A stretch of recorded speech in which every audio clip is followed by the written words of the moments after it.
Good morning. It is October 4th. We're here for the commissioners' meeting. We have two commissioners in-house, we have one remote, and we have our administrator and the clerk of the board. And at this time, I'll call the meeting to order, and please ask you to rise and join in the Pledge of Allegiance.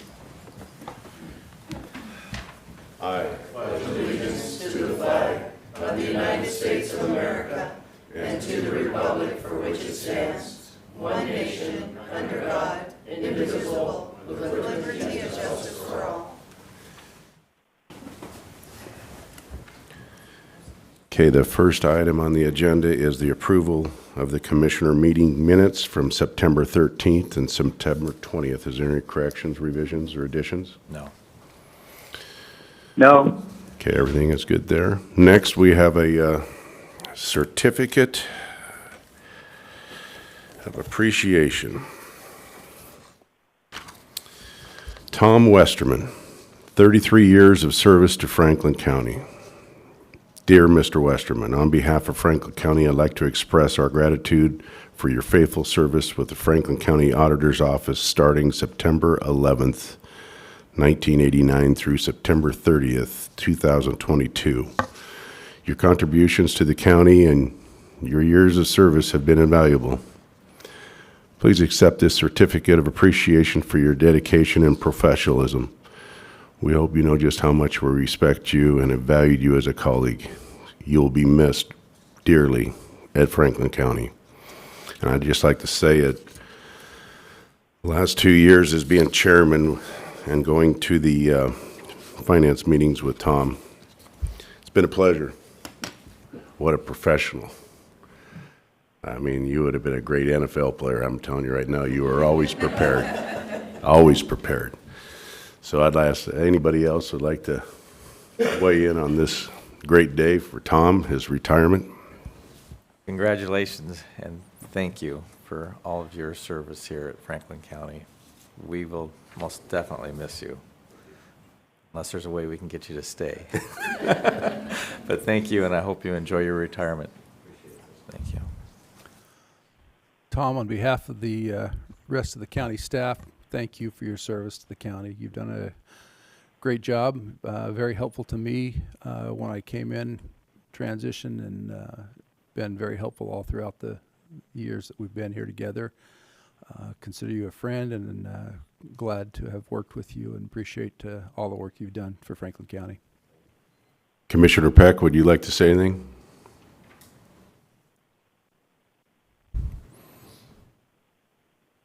Well, I think it's evident with the room, standing room only, Tom. You're well loved in this county, and thank you again.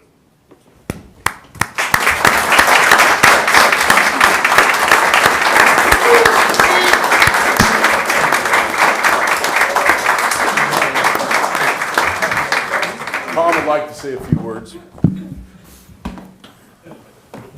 Much to Lynn's chagrin, probably. I just want to set the record straight. I gave Mr. Beaton my letter of resignation a year ago, so depending on what you're... And then like in 2000, when I accepted a job with the city of Pasco and then declined, I kept my promise this time. But hey, I got 2 parties out of the deal, so... And they updated my scrapbook. But first I want to thank my first boss, Zona Lenhart, who hired me and gave me the opportunity. And it's a posthumous a thank you. And I want to also thank Matt Beaton for continuing the confidence in me, let me run the department. And he's been a great boss. And I do want to thank all of my past coworkers at Franklin County. I mean, we really are a big family. And sure, sometimes dysfunctional, but overall, you know, I've woke up every morning for the last 33 years, and I've been happy to go to work. You know, there's been a lot of changes at the county since I've been here. Technology-wise, when I started, we had the IBM System 36, which literally was as big as a washing machine. And I remember in the early 90s, the IBM guys came, and they had 2 big platters that they installed in it. And it doubled the memory from 300 to 600. megabytes. After that, we got the AS400, which is basically running the same programs. And we also went through a Computech, which was a little a software company out of East Wenatchee. And we sure worked well with them, and they understood the county well. And we sure missed them when we had to switch to our new system, which was the One Solution, which we got following the fraud. And it's really helped us track the workflow. And there's a lot more security in place because of that. So. The financial statements have changed a lot. When I started here, they were just basically fund accounting statements where we had like a column for our general fund or current expense, a column for all our special revenue funds together, and then like debt service and our long-term debt and our fixed assets. But with GASB 34, Governmental Accounting Standard Boards, that just completely got changed.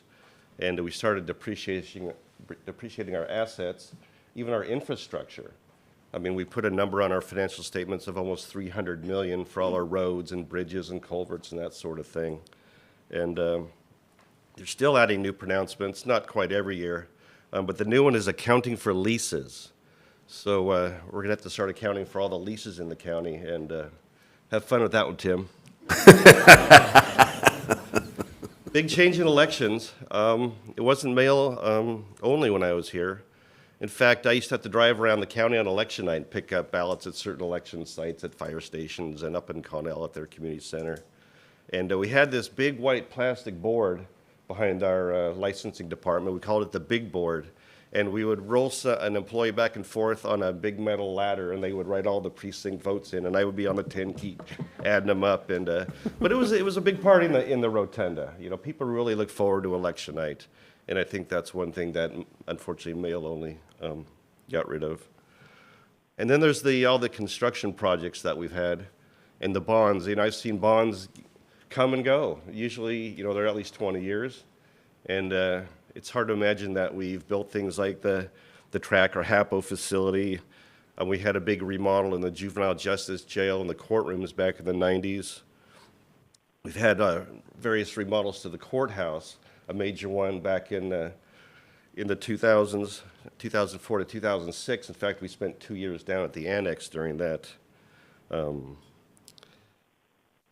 Also, we have all the new security, and we can't forget Fred's parking lots either. This used to be, I guess, Superior Court parking out here, and the health building was actually located, routed here on 4th Street. They demolished that for that parking lot. So people ask me naturally, you know, what's your plan? What are you going to do? You know, I think maybe people are curious, you know, in their own lives, what am I going to do? And there's a lot of the cliche things, sure, like, you know, see the kids more, work on my hobbies, pet projects, westermansweek.com, shameless plug. Yeah. Say it again. I mean, heck, yesterday I installed a toilet seat and took a nap. So I think it's starting out pretty well. No, but I'm thoroughly confident that I'm leaving the accounting department in good hands with Tim and his great staff.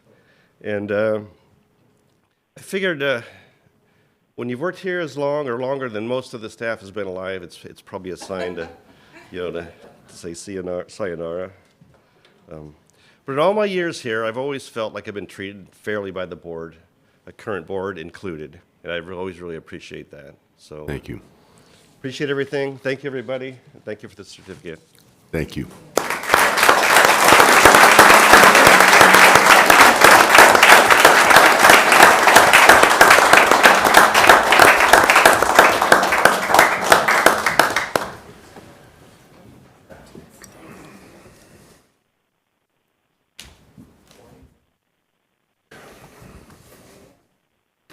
You can tell by the attendance that man is well loved in this county.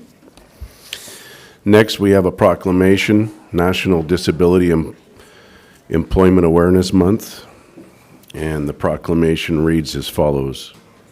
Whereas October 2022 marks the 77th anniversary of the National Disability Employment Awareness Month. And whereas the purpose of the National Disability Employment Awareness Month is to educate about disability employment issues and celebrate the many and varied contributions of American workers with disabilities. And whereas workplaces welcoming of the talents of all people, including people with disabilities, are a critical part of our effort to build an inclusive community and strong economy. And whereas Franklin County is committed to employment for all and calls upon employers, schools, and other community organizations to observe October as National Disability Employment Awareness Month and advance its message that people with disabilities add value and talent to our workplaces and communities. And therefore, be it proclaimed, we, the duly elected Board of County Commissioners of Franklin County, Washington, do hereby recognize October as National Disability Employment Awareness Month, and we call this observance to the attention of all of our citizens. Signed this day, October 4th, 2022. So do I have a consensus of the board for this proclamation? Yes. Yes. Okay, I'll get it signed up.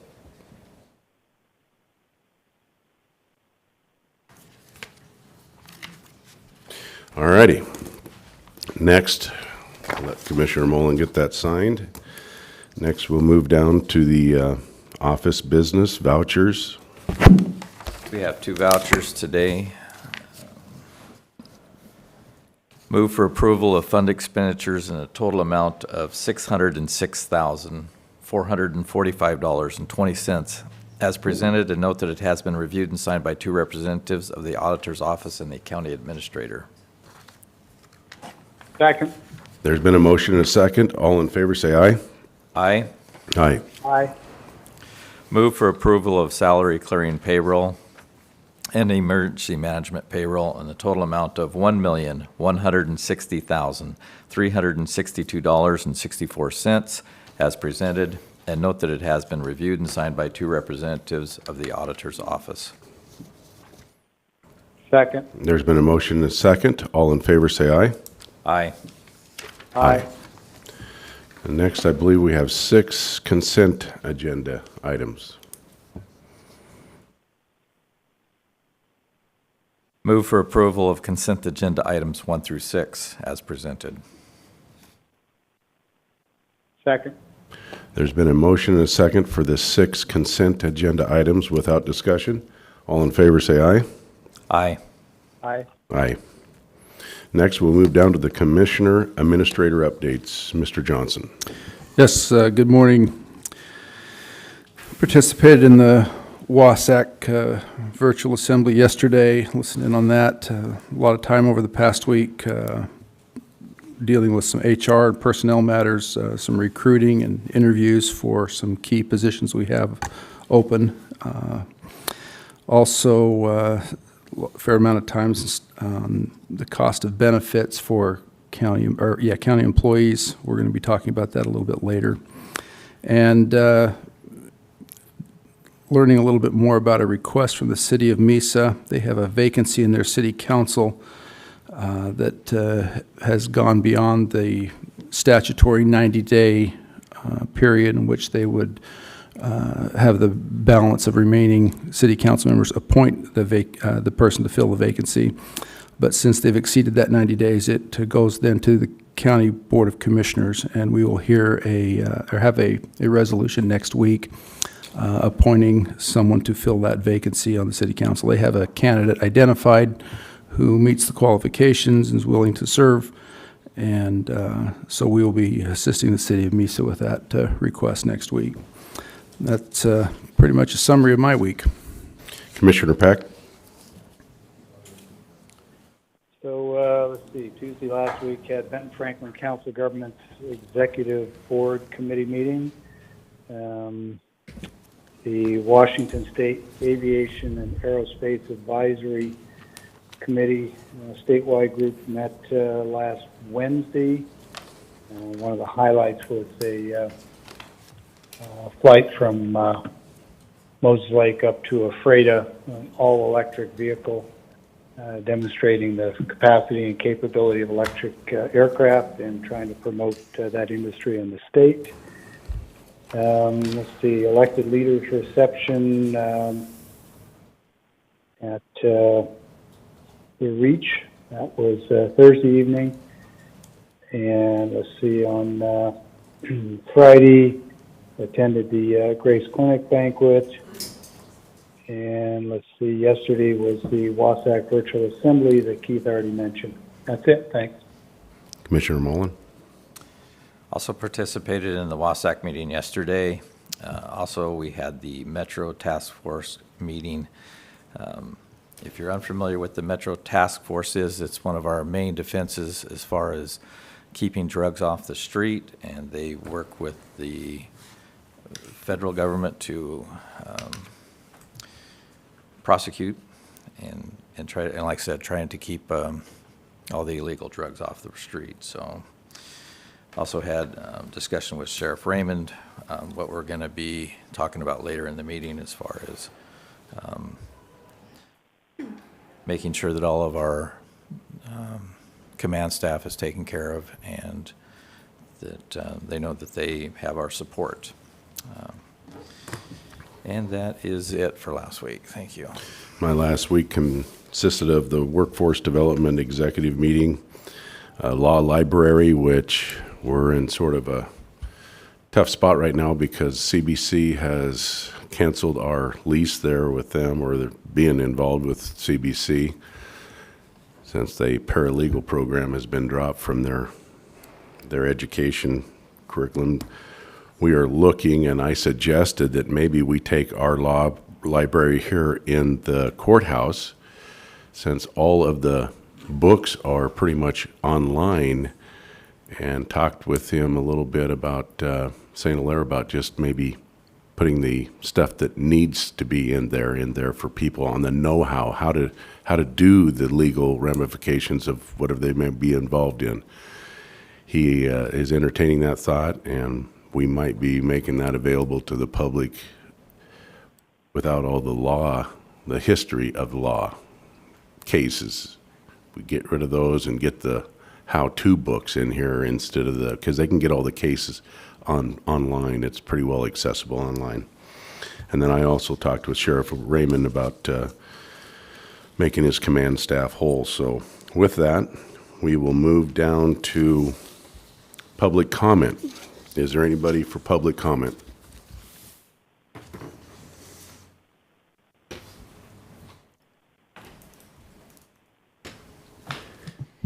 Matt Beaton, I'm your Franklin County auditor. I just wanted to, the way the agenda's laid out, one of the items that's coming up for the county administrator is something that I have some considerable history with here at Franklin County, which is the track facility.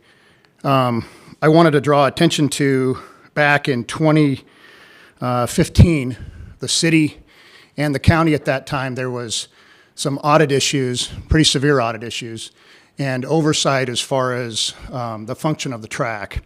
And at that time, the city and the county came together and we did actually something fairly revolutionary. We pressed for a private sector performance audit of a public assembly venue. And anyway, out of that came this, and as I look at the contract that was in there, and this came about so quickly, I had questions about the auditor's role, and in fact, in this performance audit, it lays out, functions, reporting, and a lot of good information about how the track should function and how we can successfully audit it. And so this is, purely from an audit standpoint. I would ask that the board consider tabling any decision today until we have a chance to find out what our function is. I'll hand this to you. Take one of these and pass them around. Oh, there's more than one? Yeah. Okay, thank you. I would hope that the county and the city invested $46,000 in this process, and it was fairly extensive. And off the back of that, I remember in 2015 having discussions about, kind of the next steps regarding public input, the future of the track, who was, proper ownership, all these kind of considerations as a community here in Franklin County as well as the city. And so, anyway, I would hope that we could at least have some time to find out what the expectation is, what's the appropriate way to find somebody to run it. I don't know anything about the process that we've used. And all that means is that did the bidders on this have the opportunity to see what is in this that's been paid for by the city and the county to find out if they could meet that, that work product. So that's my request at this time, is to bring is on this item you guys are going to discuss a bit later. So thanks for the time. Thank you.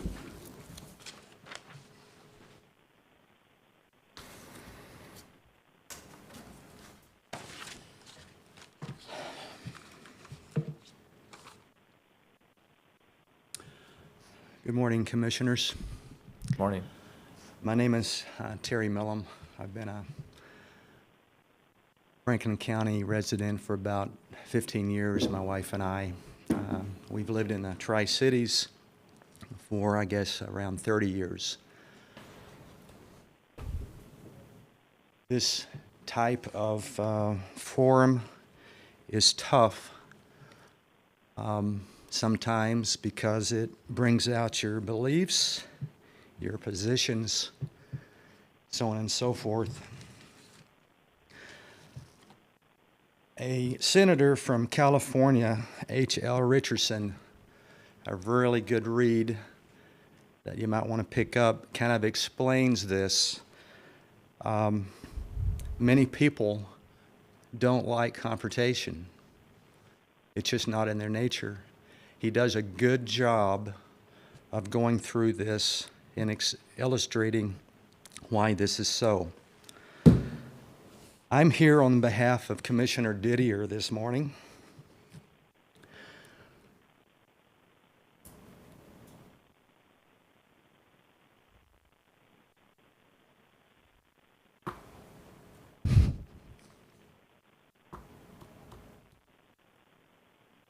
I'm sorry for taking this long to step up for a good man.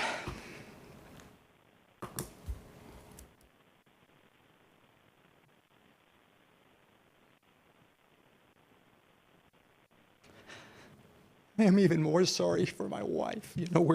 As men, we're supposed to heed to our wives' direction, and in this case, I'm sorry that I did for so long.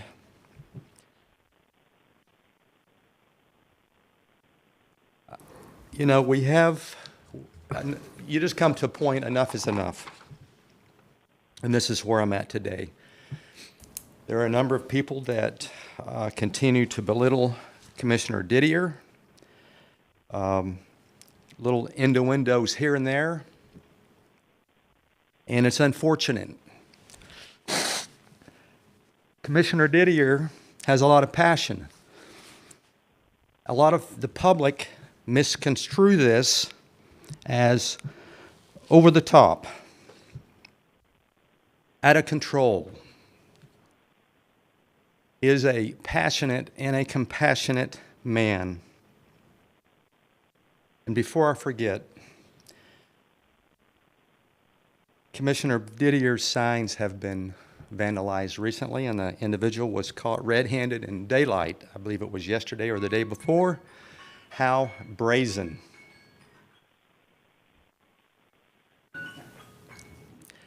Can I have a couple more minutes for being emotional? Yeah, I think we can grant you that. Commissioner Didier, I understand that your son has had some health issues. I hope that the doctors can figure out what's going on there. Thank you. I have a coaching background, and up and down the River Valley, something just didn't add up. I see Commissioner Didier getting dinged for being emotional and being standing up for the people of Franklin County, and he's an emotional guy. Commissioner Peck and Commissioner Didier are those type of personalities. Sometimes there's going to be conflict. I just want to say right quick, I am a follower of Jesus Christ. I have faith in our country, especially in our Constitution. You know, even Peter got emotional and cut the centurion's ear off. James and John asked Christ because the Samaritans, the little city there, did not want to house them, and they asked for lightning to come down. There's a time and place for emotion. Look at General Patton. He wasn't a little bitty personality. Look at General Eisenhower. There's people here in the Tri-Cities that hold you to a standard. My background is coaching. Commissioner Didier, I admire people that have farms. There's so much work. It's never ended. He coached up at Connell for 10 years. He took those kids 4 times to the state championship. They won 2 state championships. 11 years in the NBA. I'll have to stop. We do have another comment period. I had something else totally different for that one, but I'll sit down. I appreciate the time that you've given me. Thank you. Thank you. Is there anybody else for public comment? Thank you, Commissioners. LaWanda Hatch, Franklin County resident, Precinct 100. I wanted to come here today because last week I just wanted to, my concern has never been the men in this room. I feel like you all have your reward. You're well paid. We elected you. My defense and my concern has always been the people. And last week, the prosecuting attorney's wife, who's in the room again, talked about what's not fair to Commissioner Peck. Well, let's look at what's not fair to the people. It's not fair that in 2 days, another one of my friends is burying their son because there's no order on the border. It's not fair that for over a year, people's businesses were shuttered. People lost everything, their jobs, their homes. It's not fair that when they came to this county courthouse to protest, Commissioner Mullen and Commissioner Didier went out and spoke to the people. And they asked for Commissioner Peck. And not only was he not here, he hadn't been here for 9 months. So they went to where his residence was. They stood across the street. They never touched a blade of his grass. And they asked for him to come out and speak to them. It's not fair that he stood behind his leaded glass window. We could see his silhouette. And all he did was call the police. He had nothing to say to the people who were losing everything. It's not fair. It's not fair that I drove by the body of a man that jumped off the overpass to the blind side of oncoming traffic and left 8 of his children without a father. It's not fair that children have killed themselves over the last year. And one of my friends on Facebook posts daily on his son's Facebook page a beautiful memory of his scholar and athletic son who would have graduated this last year from Richland. It's not fair that there have been so much lost, and it's not fair that I have to come here every week and address my commissioners, and Commissioner Peck, who is not here today, never looks at me when I speak. And it's not fair that the Tri-City Herald and his friends, his hot tub friends, will report things on his word and never ask the other commissioners for comment. 2/3 of the representatives of the people. And it's not fair that that prosecuting attorney Sant, Commissioner Peck, had private meetings with the administrator last year, week after week after week, and circumvented 2/3 of our representatives and went to a summary judgment behind their back and pleaded our county guilty. And it cost our county millions. They tried to circumvent the redistricting commission and was canceled time after time after time on the word of the prosecuting attorney, and never to our commissioners who actually voted for that commission in a public meeting, and it would take a public meeting to suspend it, yet it was suspended time and time and time again, costing our county thousands and thousands of dollars in wasted time. Let's talk about what's fair to the people. These men have their reward. They're paid very well. But what's fair to the people? That's my reason for being here. Thank you. Anybody else for public comment?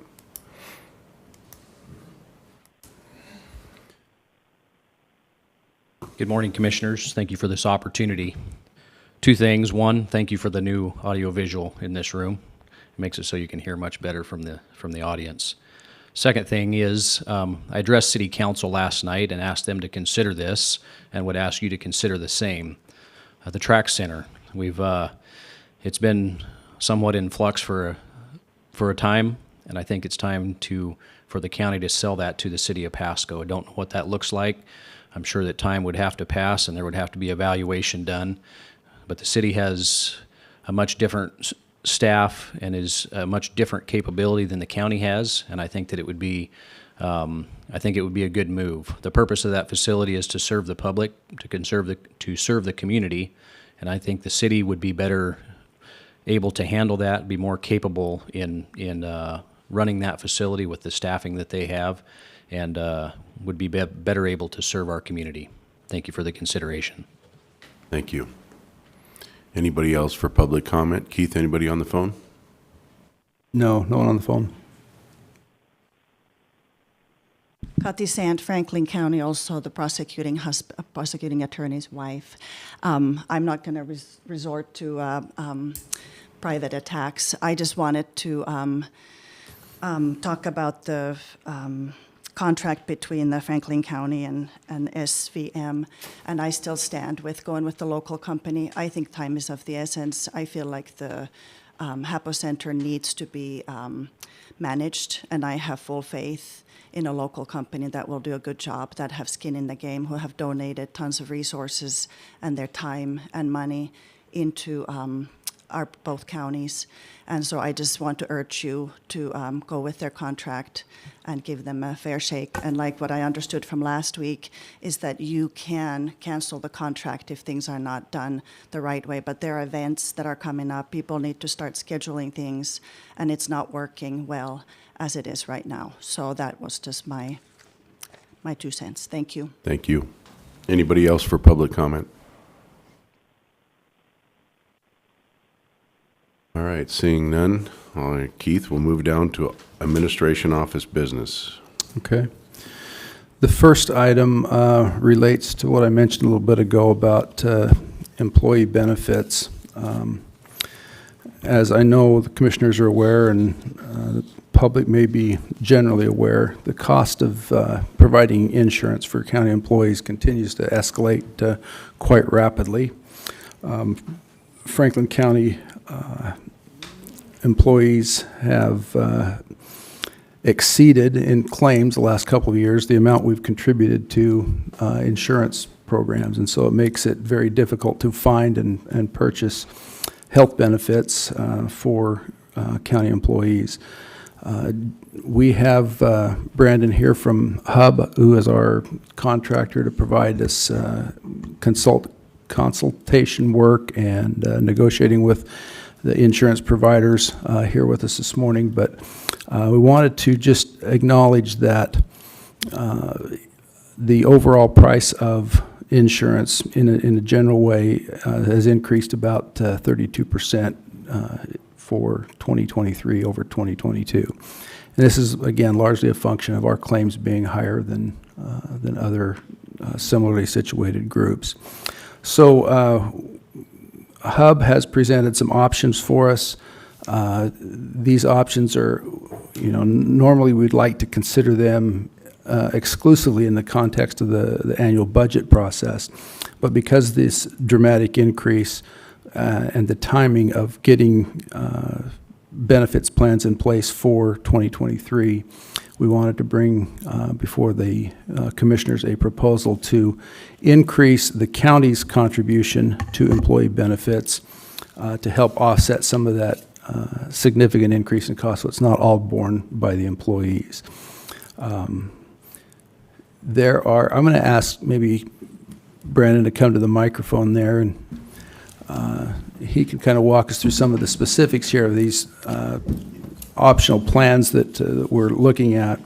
But at the end of this discussion, because it would affect employee choices in the open enrollment period and making sure we offer the plans to employees that we can afford and commit to, we're asking the board to consider adopting a resolution now that would increase the amount that the county contributes to employee benefits. Right now, we're at about, I think, 1,300 and change. I'm looking to Margaret. You know the exact number with that, our contribution for non-barkers? 79.50, I think. Yeah, okay. Yeah, 1,300. We're asking to move that to 1,600. So certainly you want to not take up the entire board's time on details, but we want to make sure that you've adequately had an opportunity to review this material. Brandon, is there something specific that you can add? No, I would just say we're going to go through several of the options at our formal presentation next week, but we have recommended a cost reduction alternative that includes some benefits that focused on the copay structures, on lab and x-ray and outpatient procedures, getting away from some of the hospital-based systems that are driving some of the claims. But in reality, it's been some of our claims performance. Unfortunately, like last year, we are seeing some positive improvements as of lately, which is a good sign. But our loss ratio, and which we'll go over next week as well, is in about 143%. So the loss ratio meaning the amount that the insurance company is paying out compared to what is collecting in premiums. So I think a contribution increase, and personally speaking as an independent consultant, is a great thing for the plan and steering more employees to our plan rather than losing employees over time. I've had some conversations throughout the year from the committee as well of questions about the state exchange and if we go that route rather than going with the Franklin County plan.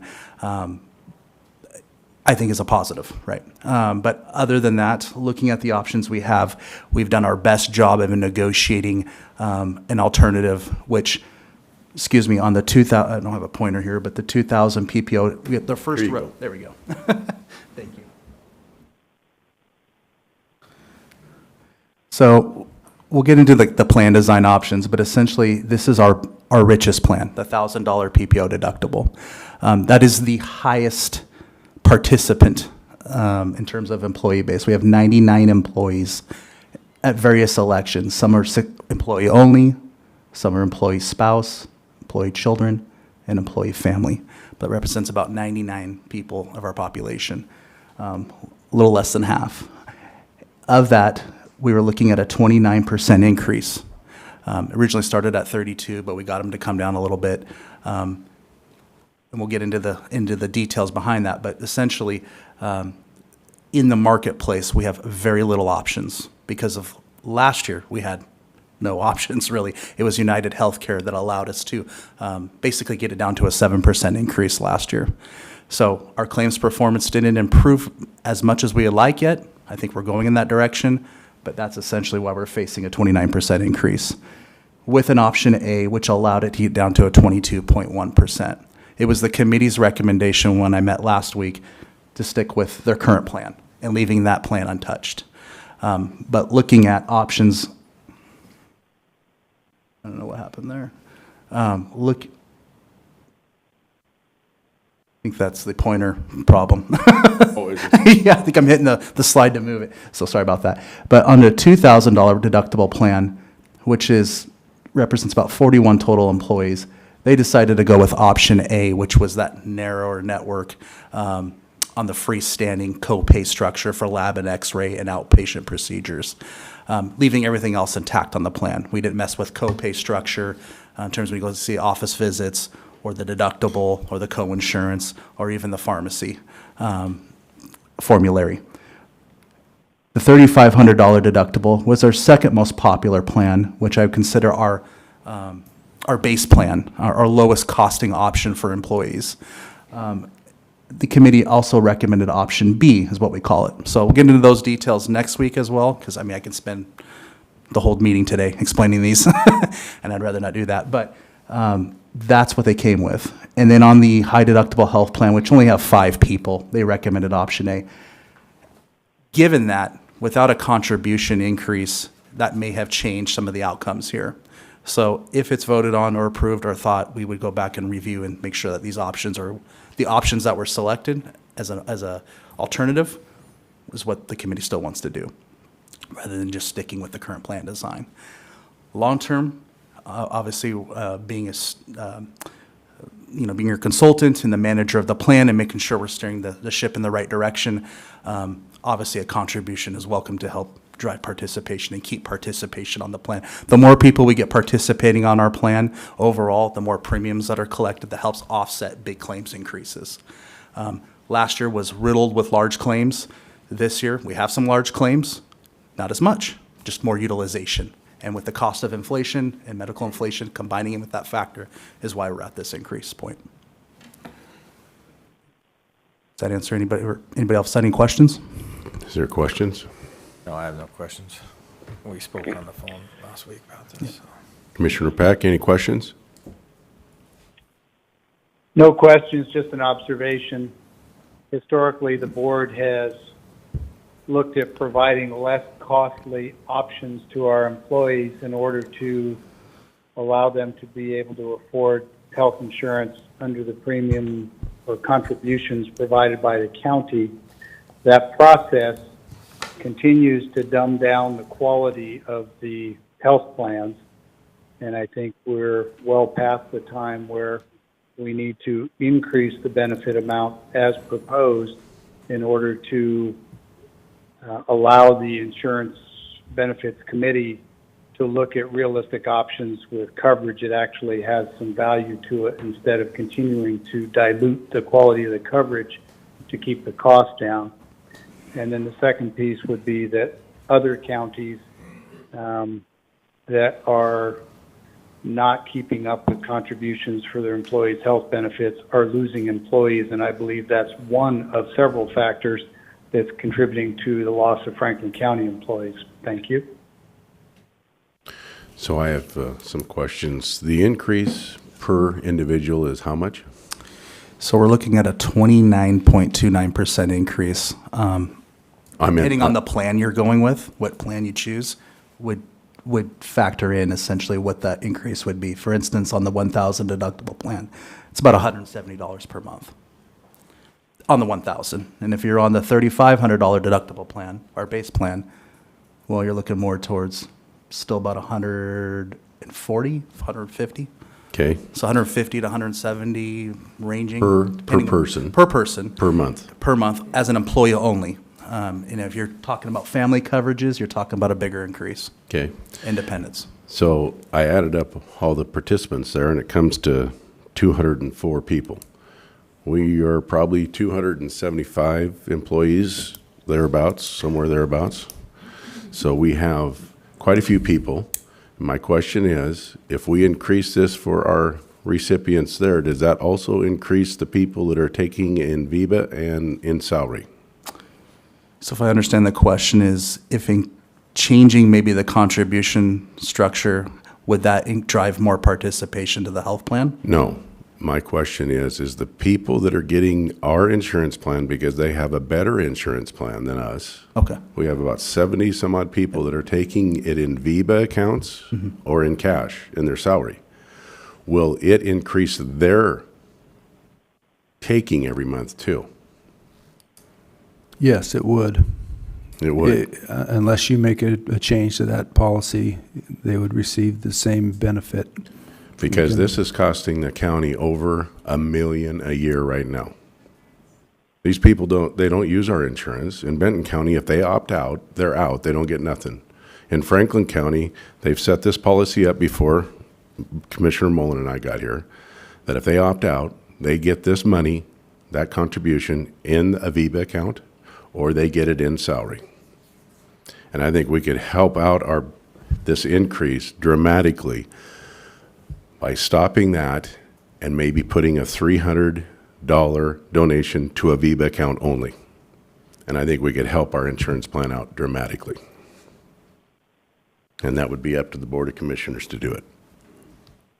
So that's another option we have, is to help our insurance plan cope with this increase. Something you could look into. Okay. Is there any other questions? I don't have any questions, no.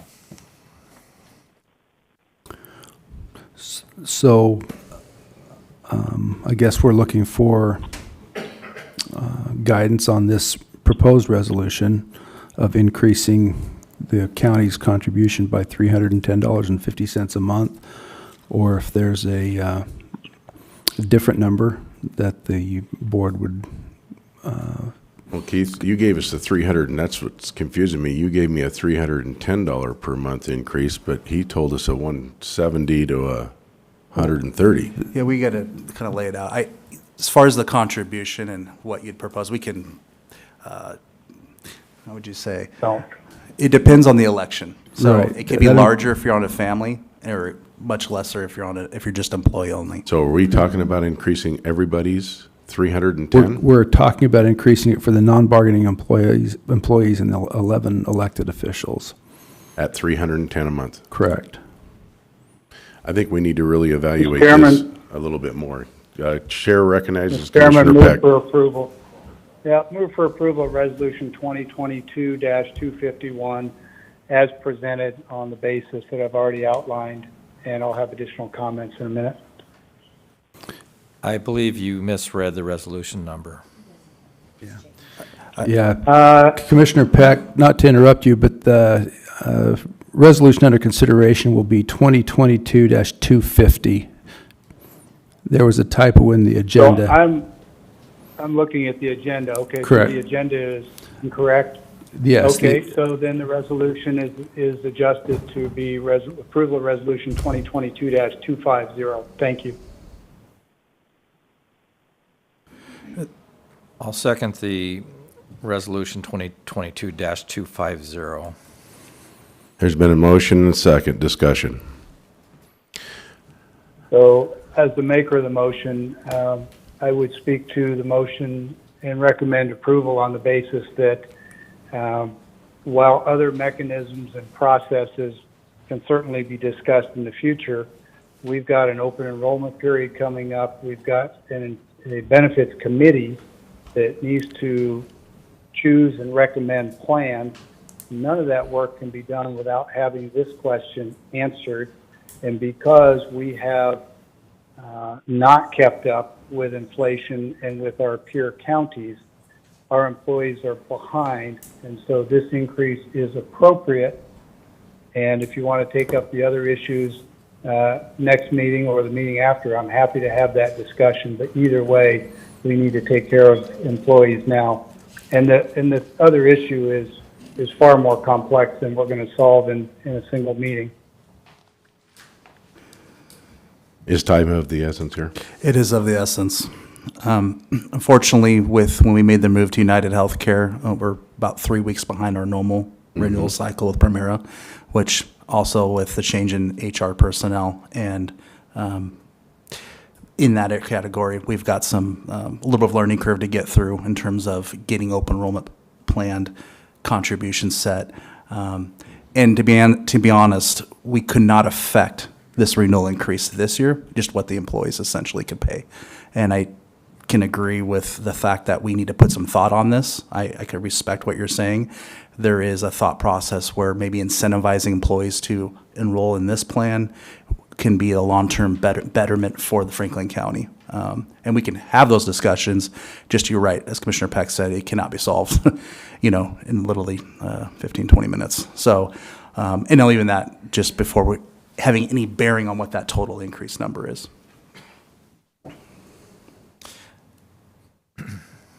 I feel we should take care of our employees in Franklin County, and therefore I am in support of Resolution 2022-250, escalating cost. I think it's just the utmost importance that we do take care of our employees here in Franklin County, so I would move for approval. And I too want to take care of the Franklin County employees who are using our insurance plan, the ones that are using our insurance plan, and I want to incentivize them to come back to our insurance plan, and there's no way that we should be paying this in salary to anybody. That's like paying farmers not to farm. It's ridiculous. So I too will support this, but I want to readdress what's going on in our county with our insurance policy. And I want to get this in check with other counties that are closely remote to us, like Benton County. And I have no problem giving a donation to a VEBA account, but I in no way support giving away our benefits in salary. That is wrong. So with that, there's been a motion for Resolution 2022-250. All in favor, say aye. Aye. Aye. Aye. All right, Keith, we move down to the next Thank you. item. Yes, the next item is consideration of a contract between Franklin County and Simmons Venue Management, refer to them as SVM, to provide management services for the operations of the HAPO Center. We've had some discussions about this in the past and wanted to just give the board an update on some information that we've acquired. You specifically asked us to take a look at the contract for services at the Three Rivers Convention Center. We've done that, gotten a copy of that contract.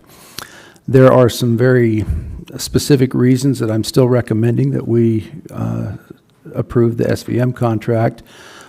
If we were to go with Venue Works that manages Three Rivers, that would put the two entities, the two centers, in competition with one another, with one provider having to decide which venue they're going to market and support the most. And as a policy matter, I don't think that's a good idea. Secondly, we talked a little bit about the fact that SVM is currently our catering contractor at the HAPO Center, and our experience with them has been very positive over the last year and a half that we've had them in place. They've done a great job, and they know the center and the HAPO customers better than just about anyone. And so replacing a full-time county manager with a company that has the expertise to do this, we think is a good idea. There's some comments that it's better or more ideal to have competition amongst catering services. That is not the trend or the customary position of the industry. There's other centers, including the Three Rivers Center, that if you book an event there, you're going to use their catering service. It creates a pretty significant management challenge to navigate multiple contractors for the same service at a center that large. On a small venue, you could probably do that a little more easily, but when you're booking events for, in some cases, a couple thousand people, it's important that the catering piece of that goes smoothly and not have endless negotiations over contracts for catering services. So clearly, as we've learned, that the customary, the standard operating procedure for event centers of this size is to have a catering contract that entity manages, and it's my recommendation that we continue with that. There was a question raised by the auditor this morning about this county auditor's role. There's nothing intended here in this contract to change the relationship from an accounting and accountability standpoint. SVM has agreed to operate under all of the internal control mechanisms and banking and those kinds of relationships that the county already has established.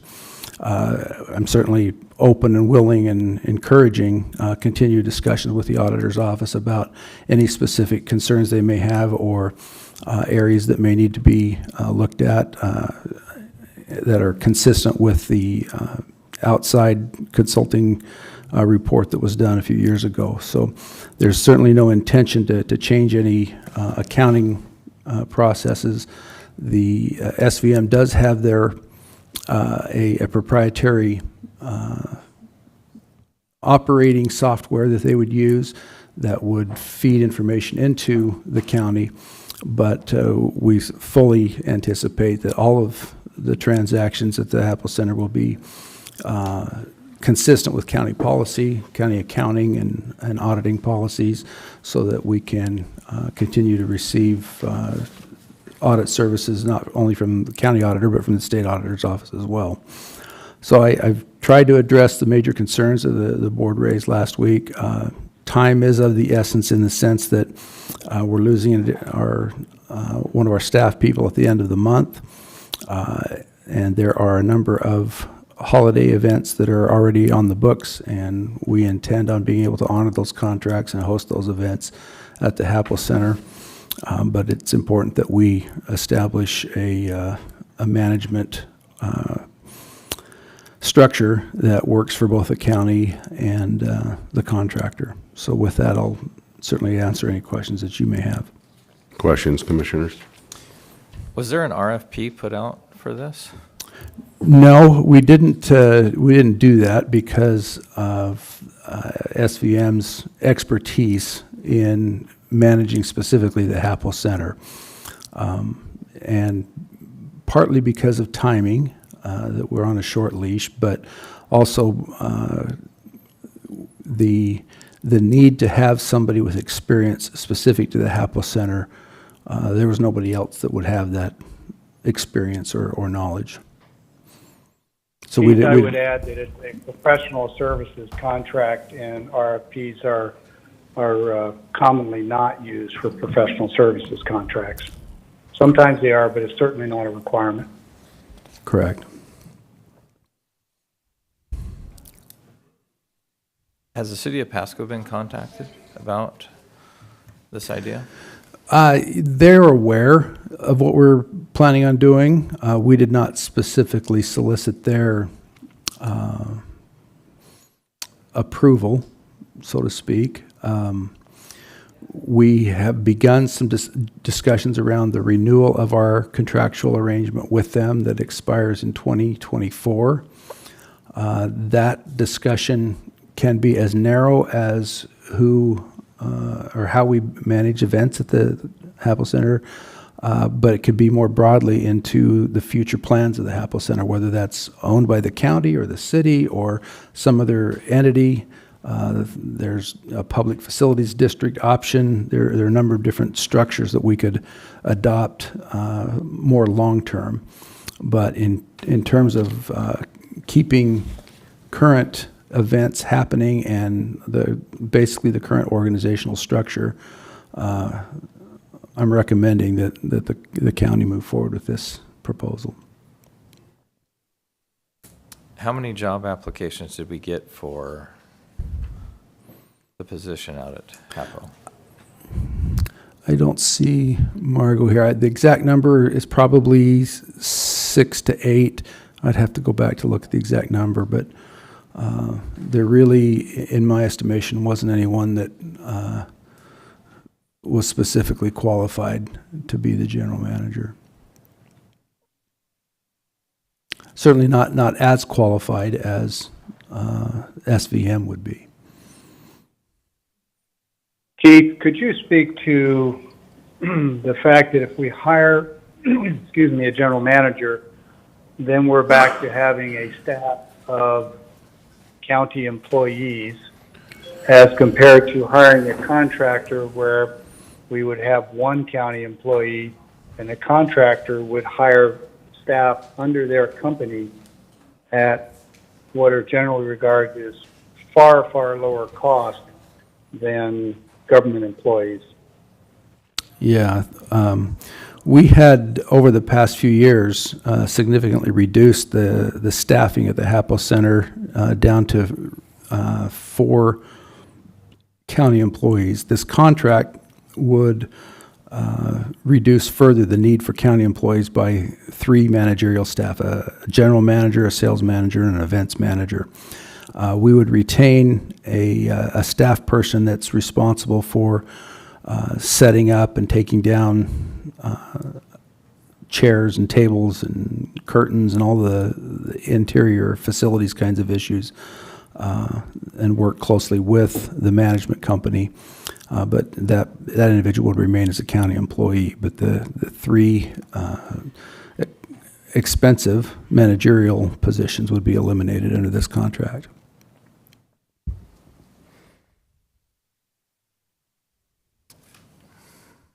Would they be the only, let's say, concessionaire at HAPO? Yes. Yeah, they would have. Whether entities could go in there and service the events that are there, as far as, let's just say like the tractor pulls or something like that. That would be up to the SVM if they wish to have other food vendors in for an event. They could do that, but it would be under their authority or supervision as a private contractor. Generally speaking, though, because they're in the restaurant and food service business, they would be providing those services. And as I said, that's kind of the standard for event centers, is for that that entity providing. They'd be able food to service. monopolize all the concessions at track. Correct. So Keith, who wrote this contract? Who wrote it? Yeah. SVM provided a proposal, and then myself, I had some assistance from Shirley Jones. But it was a group effort in terms of drafting the contract. Has our legal reviewed it? Yes, they have. We have. So in here, in compensation, contractor shall be paid a monthly management fee of $12,500. And then later on, it says, contractor shall be entitled to a 20% commission for other sponsorships, new naming rights. Now, we've got a contract with HAPO. How is that working out with a conflict there? This wouldn't change our current naming rights contract. It's just if there's, Well, we're giving the new naming rights or fees received from marketing or advertising and renewal of such sponsorships as long as contractor. yeah, if those are renewed, then they would, the SVM would participate in that. And they would get 20% of it, even though we're the ones that created the naming rights with HAPO. They're going to get compensated for what we've already done. Only if they are renewed.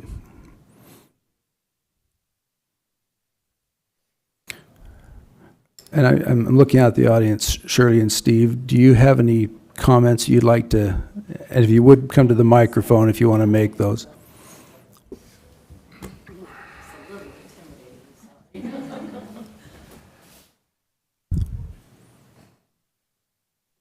You can sit right here, too. There's a mic there. So, Commissioners, I would say that I borrowed that language from the contract that Venue Works has with the Three Rivers Convention Center. There's no intent to barge in on the naming rights as they exist now.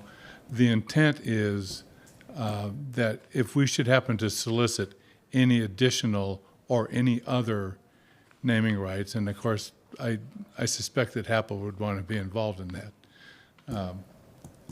That's when we would be entitled to the commission, but we don't really, the intent is not to move in onto the agreement with the HAPO Credit Union. Because it's pretty significant, and the county negotiated that.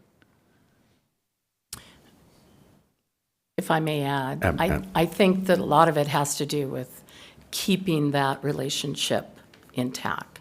I think everybody's been a little uneasy about what's going on at the HAPO Center, and I don't know for a fact, but I'm sure HAPO themselves are wondering what's going on. So they need people that can foster that, take care of it, and make sure that they continue to be a good partner. That's what we plan on doing. We are a private sector. That is how we have done our business for years. I know this is a little uncharted territory for the county to be even talking to somebody in the private sector for what's going to be going on, but I feel that we would do a really good job. Am I going to sit here and tell you that we know absolutely everything about the HAPO Center? No. However, we do have avenues to have the people that need to help us do this and do a really good job. I think that we would do a really good job.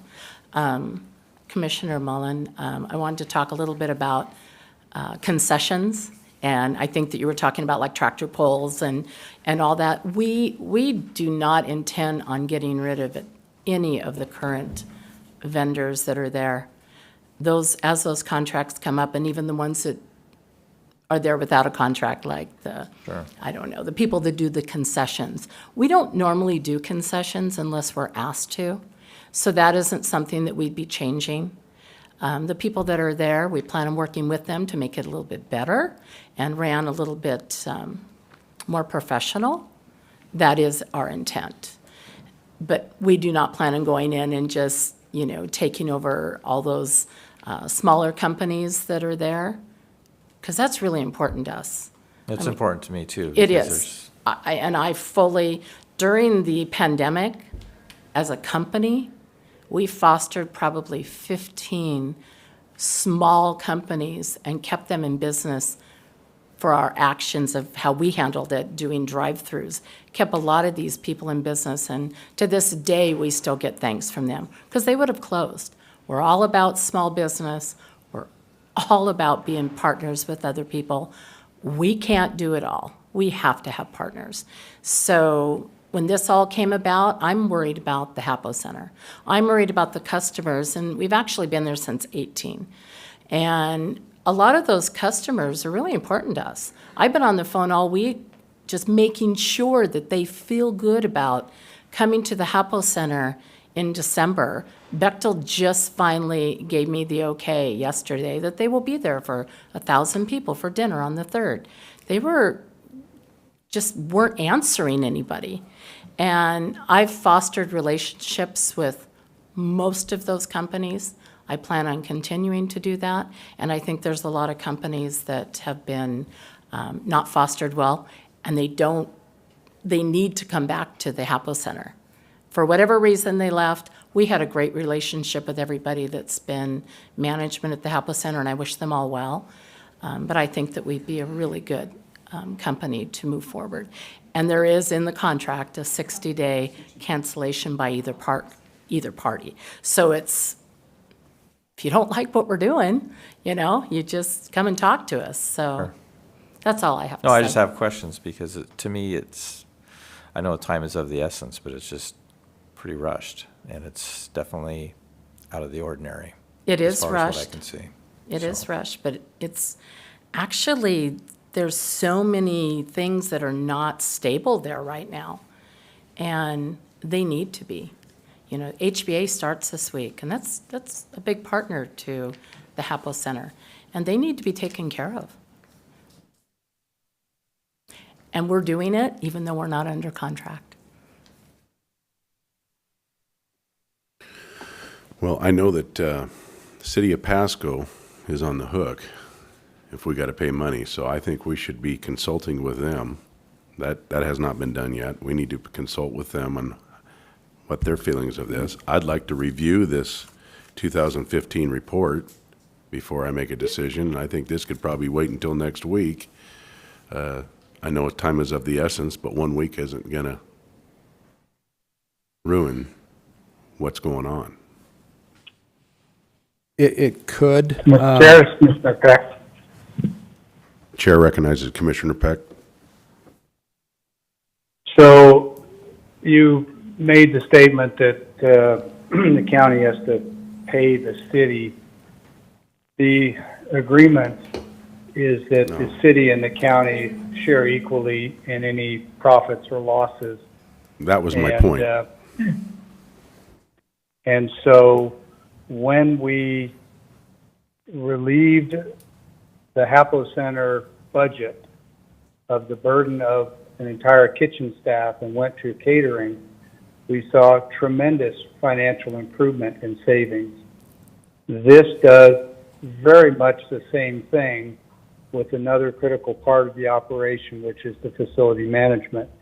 And by relieving the budget once again of numerous management level employees, the overall cost will further go down as it did when we went to catering. The result of that for the city of Pasco would be a cost savings, not a cost increase.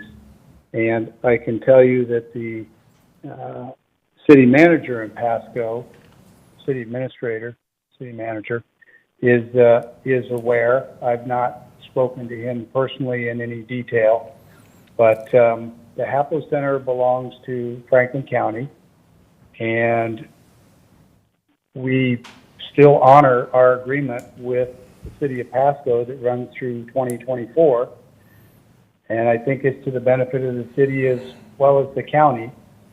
And then lastly, I would ask anyone who wishes, whether it's Steve or Shirley or Keith or somebody, to speak to the fact that there are clients that we've had for some time who I believe are being enticed to go elsewhere, other facilities, due to instability. And it is critical, I think, that we get a team in place and get the Hapo Center back on a solid footing before we have many of our longtime annual clients, especially during the holiday season, finding a new home for their event. Stability right now is the key issue, and I see this proposal as a combination of cost savings and stability and professionalism. And I would urge you to seriously consider approving it. It is something that the board has spoken about for a decade, and when we finally did it with catering, we saw the fruit of that. And I can assure you, at least in my judgment and watching this for years, that going to a management contract is going to do the same. And then lastly, I just note that this is not a one-off.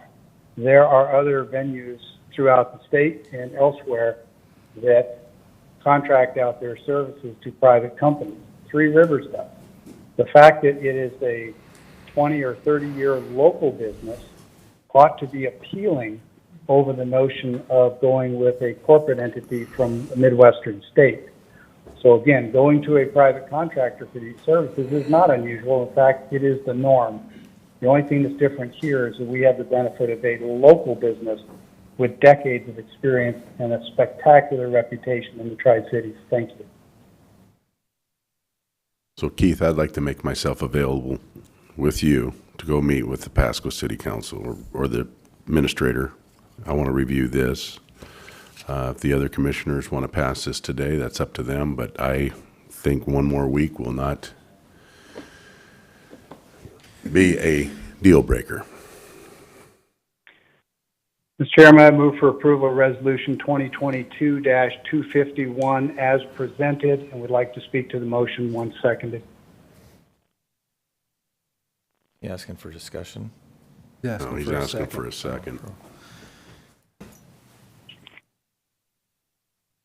I'm not inclined to do a second today. I would like to see it put off for another week, only because of so many questions and calls that I've been getting from the community. Yep. Both of you are pillars of the community, and I commend you for wanting to take on this responsibility, but I think it is my responsibility to the public to make sure all of our questions are answered.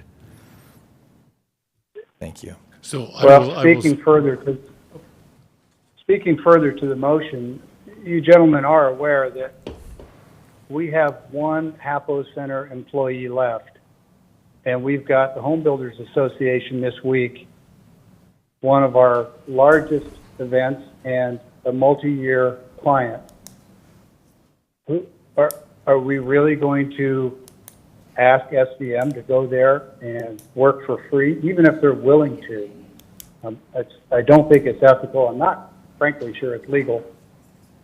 But when I say time is of the essence, I mean, we've got a major event happening. We have one employee there.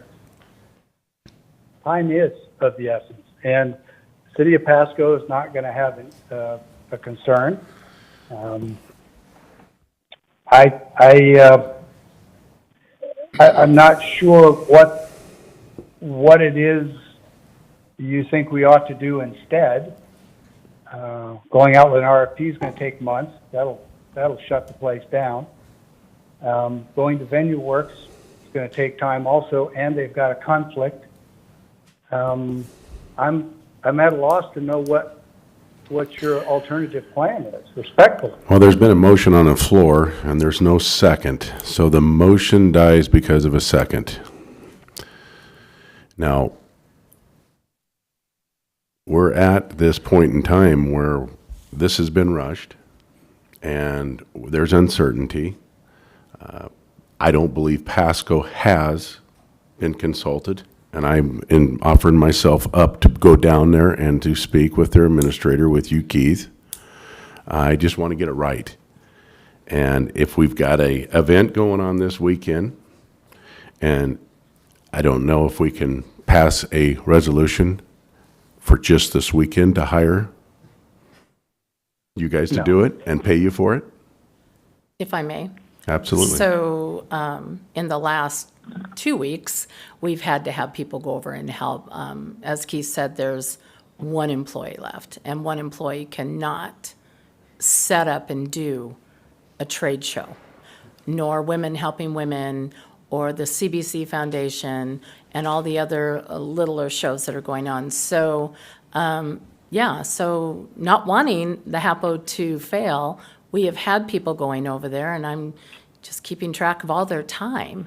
And we've had to send over setup people, and we have to have help in the office.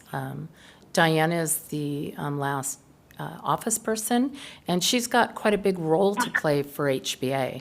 I believe it's the only trade show left that HAPO Center has to sell the actual tickets. I got a question on that. Who gave you permission, or who granted you permission to go do this? Nobody did, sir. Nobody did. So I figured if I don't get paid for it, I still.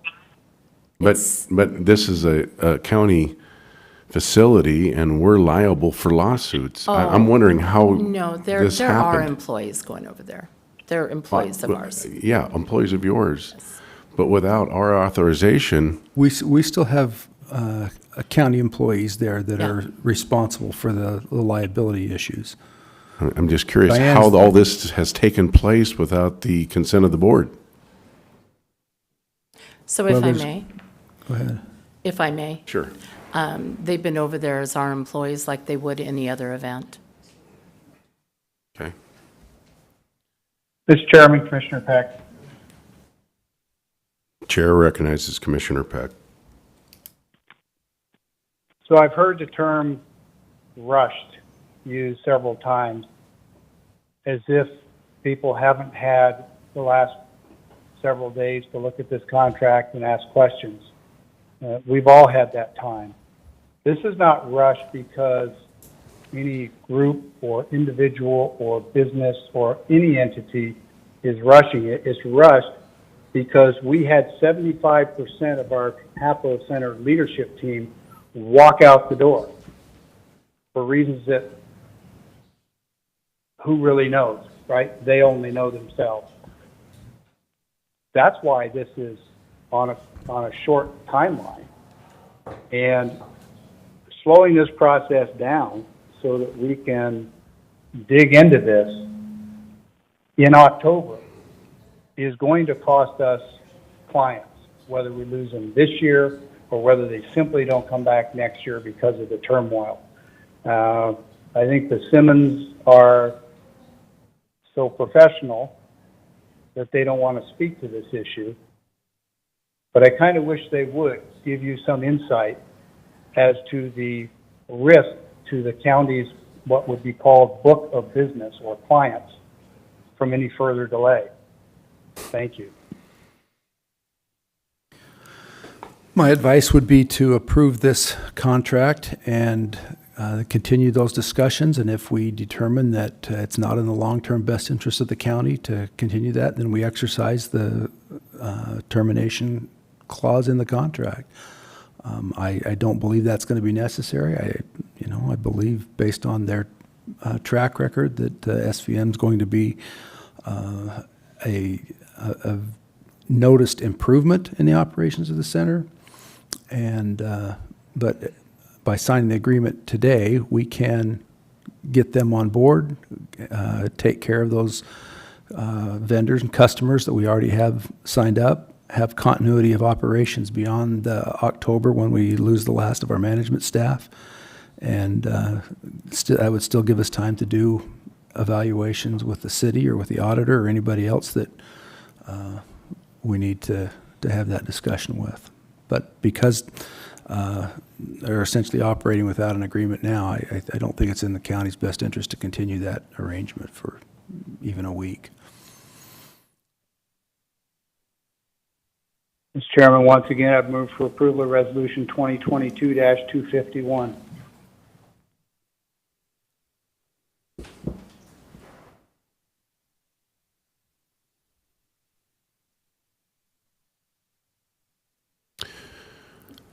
The motion fails. Unbelievable.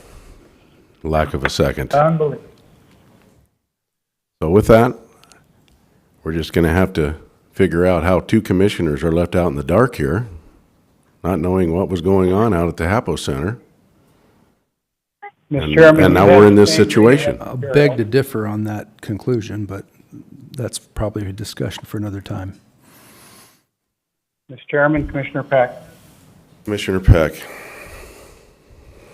Mr. Chairman, did you have the same read-ahead materials as the other two commissioners this week? Yeah, 1 week before this Then meeting. how can you claim that you were left in the dark? Without- You had exactly with- as much material as me. Without the Track County Center, Clifton Larson LLP included. And I haven't got a chance to review this, Commissioner Peck. You've had the same read-ahead materials as everyone else. So Yeah. to claim that you've been left out in the dark is simply I didn't not real- accurate.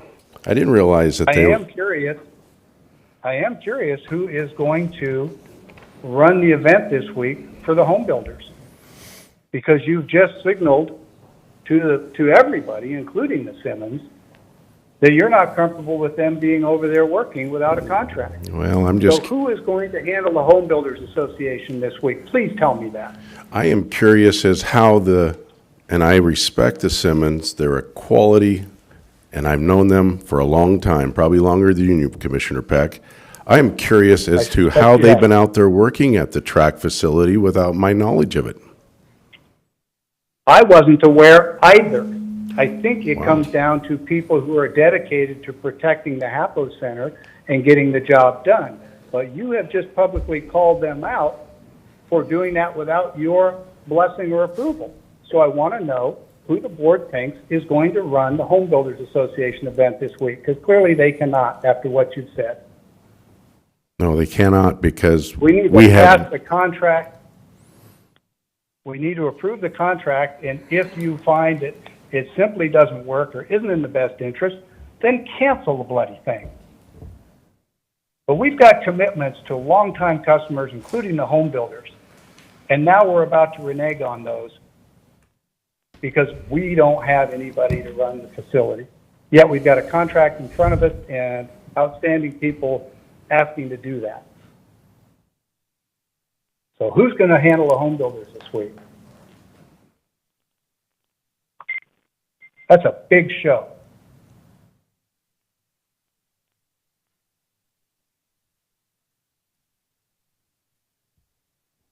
May I offer a suggestion? yes, sir. We would be willing to accept a 2-week agreement at 50% of our monthly proposal. That should give I would think that would give the commission time to give this further consideration, and we can make sure that the events go off flawlessly. Thank you, Mr. Simmons, because I appreciate that. As do I. That's shows a your commitment and. noble we do appreciate it. commitment. So we'd have to change the resolution, Keith, for a 2-week commitment? What's that date bring that to? You turned it off. It would be the 4th through the, Then October the 18th? that cover it well enough? Actually, it should probably go into the third week, because there's just, things going on that So 3 one weeks, employee can't handle it. a 3-week contract? And I think your next committee meeting, or your meeting would be like the 20, All right, we have a Fourth? commissioner meeting next Tuesday. okay, and do you have one after that, though? We have one every Tuesday. Okay. At least make it a month. My goodness. I would like that, a month, because there are things just going on, just boom, boom, boom, in October, November, and December, and into winter is when facilities like Capo Yeah. Center do their bulk of their business. So, and what's going on right now is we're meeting with them, We're having a tasting at noon today for one that's going to be going on really soon. So I love Steve's idea, and I think it should be a month. Well, I really appreciate that because we get this information and we got to review it by ourselves. We cannot talk to other commissioners Okay? because of the Open Meeting Public Act. Sure. So we have to wait till we're in this boardroom before we can discuss it. Okay. And so that's why we're sort of caught off guard. We weren't aware of all the dealings that are going on right now, that you were even there. And I actually noticed that your LLC was created September 22nd, and you've got the address of Hapo as your main location. I'm thinking, how did all this happen? Well, I apologize if we, to everybody here, if we jumped the gun. Well- But things are, we're a little bit of a, whether, having that LLC doesn't necessarily mean that you approved it, so. Exactly. Yeah, and we understand that. But you have the 6600 Bourbon Boulevard as your address. I'm going, wait a minute, that's the address of Hapo. Absolutely, and it's also our address for our health, we do have a health department, we have a liquor license, we have all the things there as well, and we respect all of you, and I think a month would be great to get everything, ironed out, and if we can be of any assistance where you need to ask questions, we just as soon, please reach out to us and ask, and we'll give you the best answer we can. And it works both ways. Absolutely. Please reach out to us too. Thank you. Thank And you. I would reiterate that we apologize if we seem presumptive. We continue to have a financial interest in what goes on, over the next 3 months, so. Thank you. I appreciate that. So Keith, can we do a month? Certainly, yeah, you can amend the resolution that is drafted however you see fit, and if you want to put a time certain on that for 1 month or 30 days, that can be, I would just recommend that you make that in the motion to approve the resolution. Absolutely. And Keith, I still am offering Certainly. myself and you to go down to Pasco. I want to consult with them about this and what their feelings are of it, because if everything goes south, they're on the hook for half of the damages of whatever we owe. So, correct? That's probably a more complex question if there were liability issues involved. But they are on the hook for 50% of the operating costs. Yep. Okay, so with that, we'll amend this for 30 days. Do we need to, I would ask for a motion and adoption of the resolution as amended. I'll make the motion. Mr. Chairman, Mr. as a taxpayer of Franklin County, and the person footing this bill, I'd recommend that you extend that contract out till the end of the year. For all what's been going on, there's more time to work it all out. 30 days isn't going to be enough. You're going to get in my pocket by that occurring, and taxpayers' pockets. So extending it out a little bit so there's a little bit of wiggle room these people can run the business of the county out there and make sure that we're not necessarily losing money, and that we're not paying additional taxes out because of the short. And finally, let me make one more statement. Common sense is a flower that doesn't grow. It's in everyone's garden. Thank you, Sheriff. So we have a motion that was about to be made. Commissioner Mullen?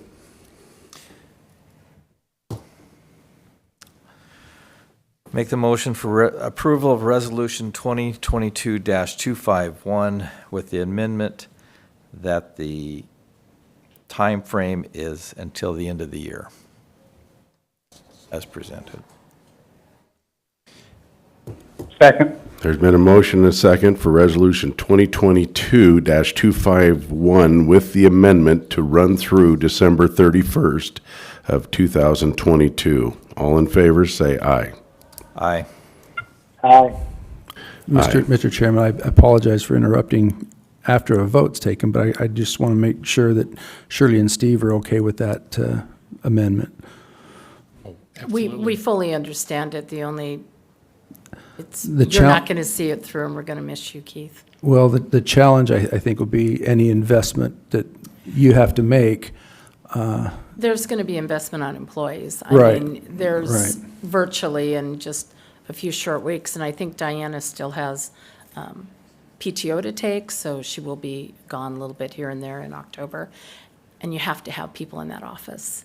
So, yeah, there will be a financial, we're going to be training. And so, absolutely. I mean, I'm sort of caught off guard, so I can't put a, number to it. But we planned on 1.5 people in the office instead of 3. And in addition to that, myself, Kyle, who was not came up here, but he's actually my partner. He will be there as well, and him and Steve are both extremely great at operations and administration, and we really look forward to looking at that, what happened in 15 from the auditor's office, because we want to do everything right. Yes, I haven't had So a chance to. we would like a copy of that. I haven't had a chance to review, and you haven't had a chance to review it. No, So no. I think everybody needs to have a chance to review all of the information before Yes. we go into a long-term agreement. And, yeah, This will and give us other a good start. contracts. Mr. Chairman, Sean Sant, prosecuting attorney. If I could offer this as well, because it sounds like Keith has been doing a lot of background as well as working with Shirley and Steve to try to get this rolling.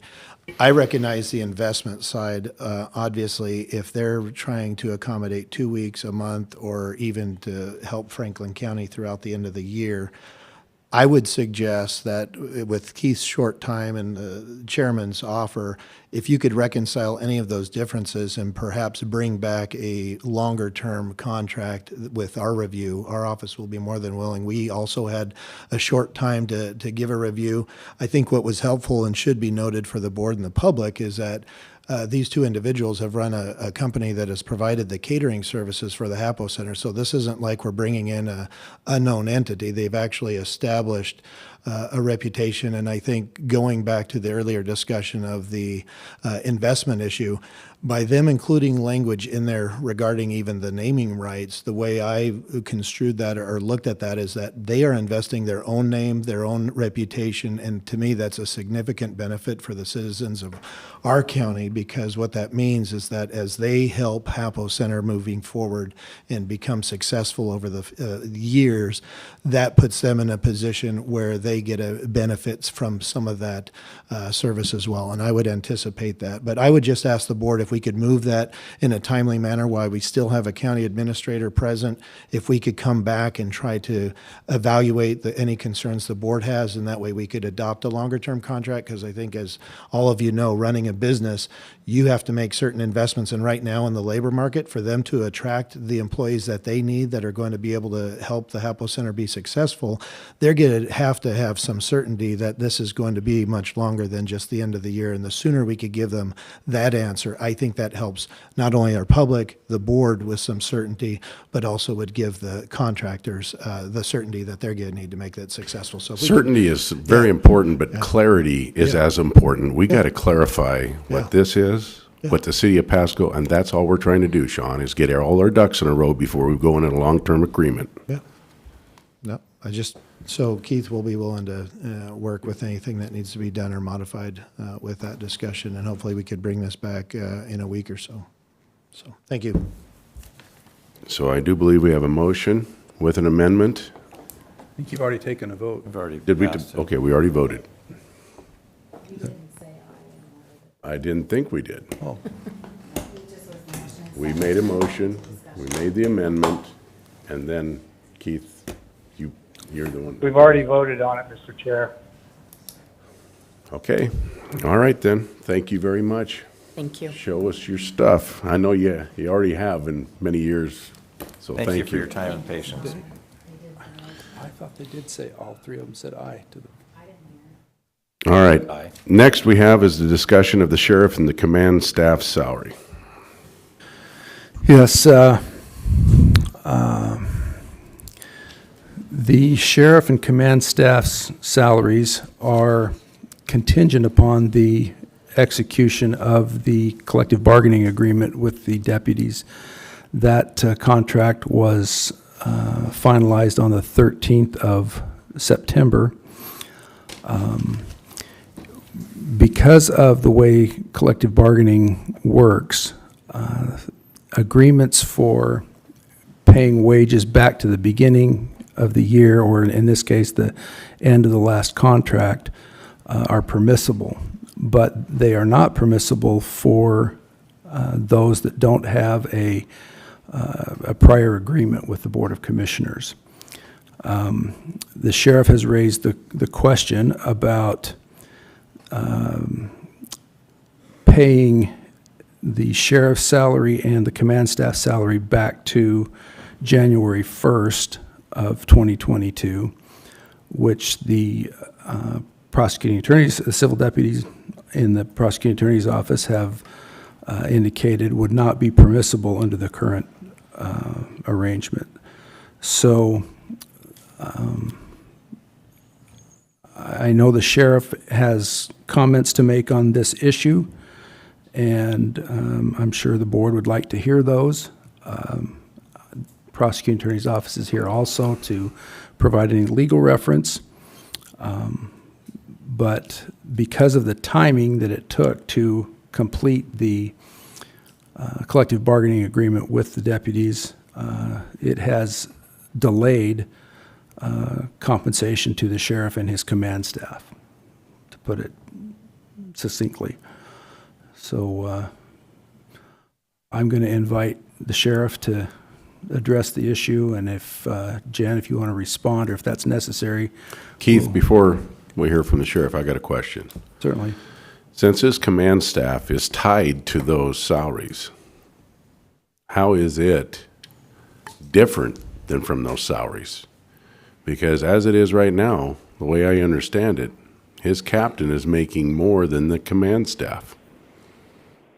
That would, And in a regimented form, that is out of sync.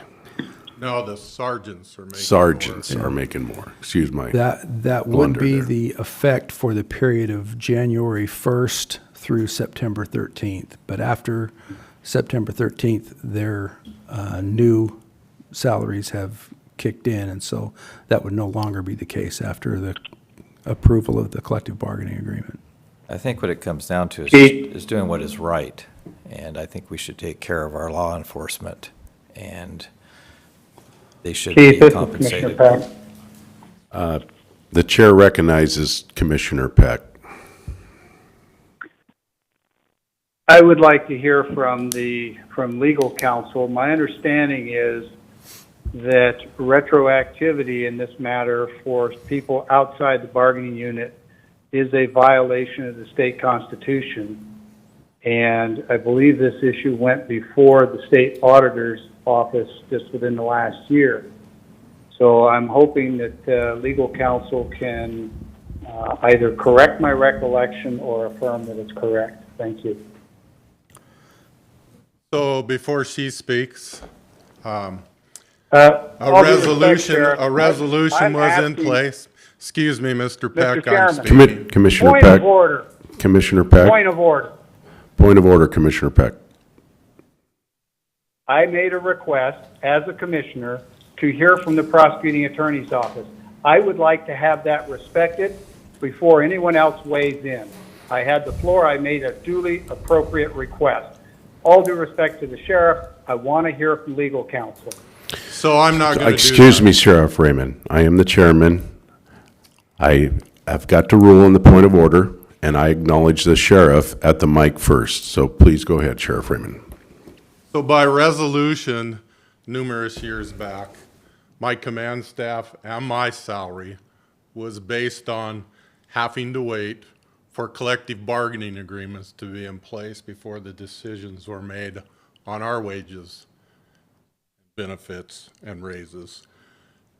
My command staff and I have respectfully sit back for the past 10 months and done just that. We've said nothing. We've responded in no way until now, until the raises were put in place. In the past, when the resolution was in place, and you can certainly check the records, although it wasn't 10 months, it was 3 months, my command staff, their raises were reverted back and they were paid appropriately. And that's where we're at now. And what's happening now is we're going to cheat these people out of their money because of some sort of a ruling, because they respectfully sat back and were quiet and didn't interrupt any processes and let it take its place.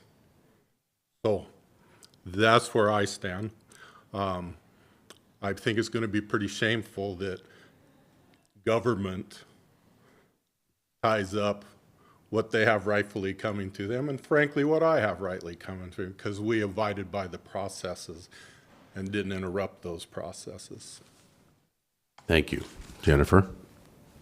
All right. So under the Washington State Constitution, we cannot pay retroactive salaries.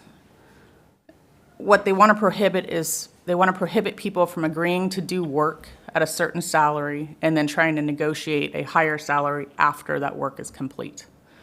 There are a couple ways to get around this. One mentioned by Keith was the collective bargaining verbiage in the RCW that does allow the same parties, if they have an expired contract, to fully negotiate a new contract and go back to the date of the expiration of the original contract, which is how the Sheriff's Office bargaining unit was able to get retroactivity on their salaries. They had the same bargaining unit, and they were able to go back then to the date of the expiration of the last CBA.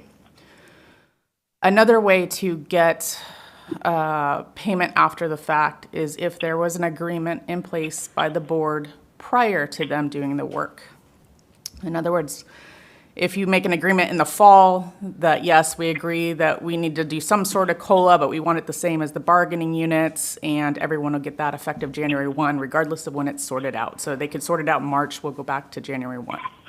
That happened, I believe, here back in 2015, and I think it was in October. We agreed that all the non-bargs would get the same raise that the collective bargaining groups do, and it would go back to October 1. Well, that wasn't sorted out, I don't think, till January or February. But because it was finally sorted out, then we were able to go back to that October 1 and get them the payments. In this particular case, I don't know if you had an agreement that you thought it was going to go back to the beginning of the year for these groups or not. If you did, that's great. We can go back and make those payments. If not, then technically we're prohibited from doing retroactivity payments, but I don't see that that wouldn't prohibit you from changing the payment structure going forward. We just have to look at it going forward. We cannot look at it going backwards. If we look at it going So forward. thank you, Ms. Johnson. That was the legal assessment I was looking for.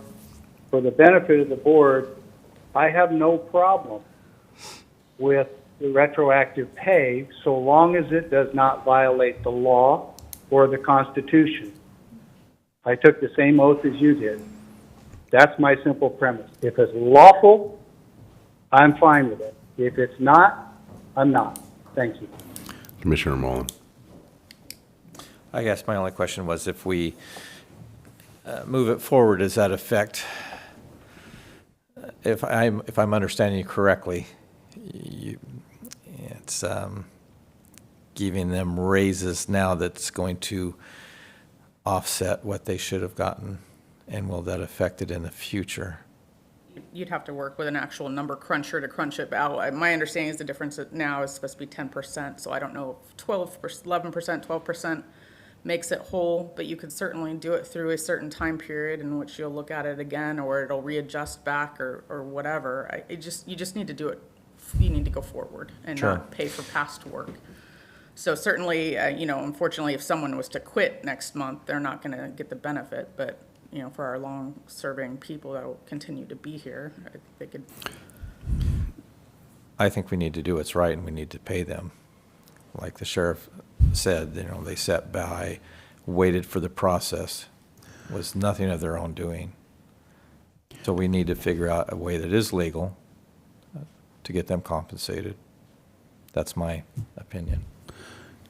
Keith, do you have suggestions? I have a question perhaps that Jen can answer for me. Back in December of 2021, it's 12/14/2021, the board adopted 3 different resolutions affecting elected official salaries. On the agenda summary report, it indicates that for the sheriff, it doesn't specify his command staff, but it does say that the sheriff's fiscal impact will to be determined when the deputy's CBA settles.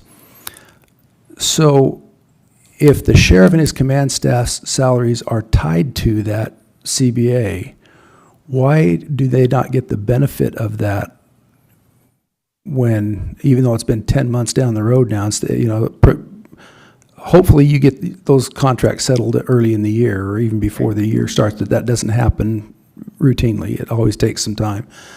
So why, if those salaries are tied to that collective bargaining agreement, do they not get the benefit of that? Is the exception that allows that bargaining unit to go backwards is an exception under the Constitution that only applies to people that are part of the bargaining unit. Now, if we had drafted that resolution that says it is tied to the bargaining unit and his salary or command staff salary will be retroactive to the same time period that the bargaining members get, then we'd be fine, because that would be us looking forward, saying they're starting work on January 1 at a discounted rate. We recognize that that is not their full salary. They're going to get an adjustment at some time in the future. We just don't know when and how much. So that would be acceptable if we worded it that way. So I think we just need to be more careful in the future if this is our thought, especially in the sheriffs, being tied to a collective bargaining unit that may or may not resolve things in a timely fashion, to add the language that it would be back retroactive to the same date as his other bargaining units. That would save us in the future and prevent this very issue. So Keith, I think if you put together a resolution for next week with a % increase to compensate them for those months so that they are not shorted on an agreement that they're tied to, I think you got the board's consent and we'll vote on it to approve it. But we need to know what that % is to make them whole. Do you think we can do that? Certainly. Okay. I think that's what we'll do. That way we'll be legal. We're not breaking no law, and we're making them whole. And we'll make it happen next week with solid numbers and get it done. So only one more comment before you close out on this. There was a resolution in 2015 that was signed that addressed this. Right. And there was a contract cycle where we sat back and we waited for the CBAs to be settled, and we were given 3 months. You can call it whatever you want. We were given 3 months of what essentially was cash that actually impacts each one of these people's retirement packages when you retire based on percentages. So for most of the people sitting in that honest, to include me, it's important that the money shows as an earned wage for our retirement contributions so that when we retire, we're made whole, if you will, then, more than it is about the money. Because some people are going to be leaving my command staff and it's going to impact their retirement. So that's the biggest part of it. So you're saying this is already written in a resolution in 2015, way before The Commissioner? resolution that he's talking about was just a rewrite of the existing resolution. And if you go back and look in the books, you'll see that every one of my command staff and myself, they went back that 3 months and we were paid that.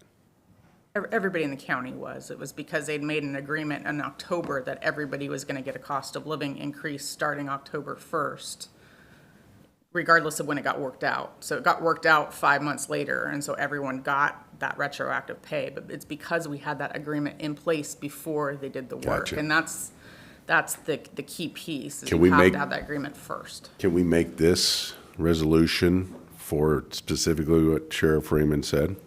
Yeah, it would show up as compensation or wages so Absolutely. that it counts toward the retirement benefit. Yeah. All right. I think we got that resolved. Thank you, Jennifer. Okay, next we have public comment. Is there anybody for public comment? Anybody on the phone, Mr. Johnson? No, I don't have anybody on the phone. Anybody for public comment?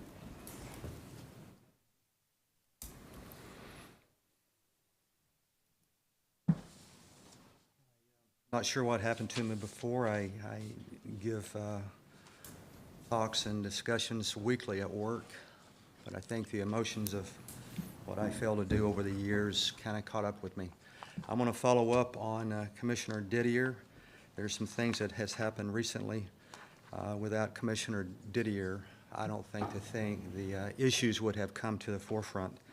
I'm going to go back to the previous commissioners with Commissioner Peck and Commissioner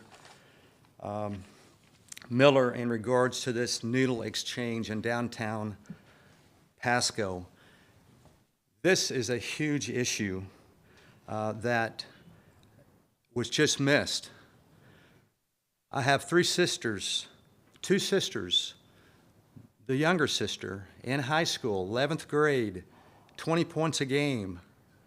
First team, all district, lost in the district finals, got involved with drugs, got pregnant, missed her senior year.